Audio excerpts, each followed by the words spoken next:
Brought to you by NBC bearing, भारताची पहिली bearing उत्पादक।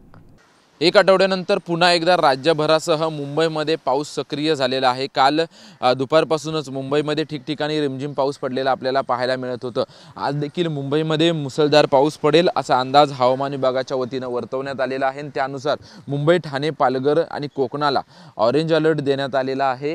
रात्रभर मुंबईमध्ये ठिकठिकाणी पावसानं हजेरी लावल्याचं पाहायला मिळत होतं। त्यानुसार सांताक्रूजमध्ये सर्वाधिक 66 मिमी पावसाची नोंद झालेली आहे। त्यासोबतच अंधेरी गोरेगावमध्ये देखील पावसाने मोठ्या प्रमाणात हजेरी लावलेली आहे। गेल्या एक आठवड्यापासून आपण पाहतोय की मुंबईमध्ये पावसाने जे आहे पावसाची हजेरी पाहायला मिळत नव्हती। त्यामुळे असा उकाडा जो आहे तो मुंबईमध्ये असल्याचा आपल्याला पाहायला मिळत होता आणि त्यामुळे सांताक्रूज आणि कुलाबा वेधशाळेमध्ये मोठ्या प्रमाणात तापमानाची नोंद जी आहे ते तापमानाची नोंद झाल्याची आपल्याला पाहायला मिळत होती। त्यामध्ये विक्रमी 32 ते 33 अंश सेल्सिअस तापमानाची नोंद जी आहे ते ठिकठिकाणी आपल्याला पाहायला मिळत होती। काल कुलाबा वेधशाळेच्या अंदाजानुसार 29 अंश सेल्सिअस तापमानाची नोंद झाली होती, तर सांताक्रूज वेधशाळेच्या अंदाजानुसार 29.6 अंश सेल्सिअस तापमानाची नोंद झाली होती।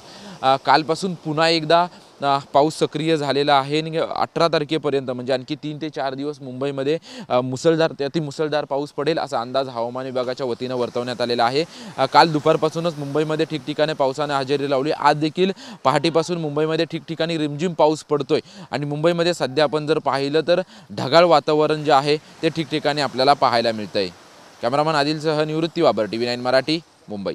Brought to you by NBC bearing, भारताची पहिली बेअरिंग उत्पादक।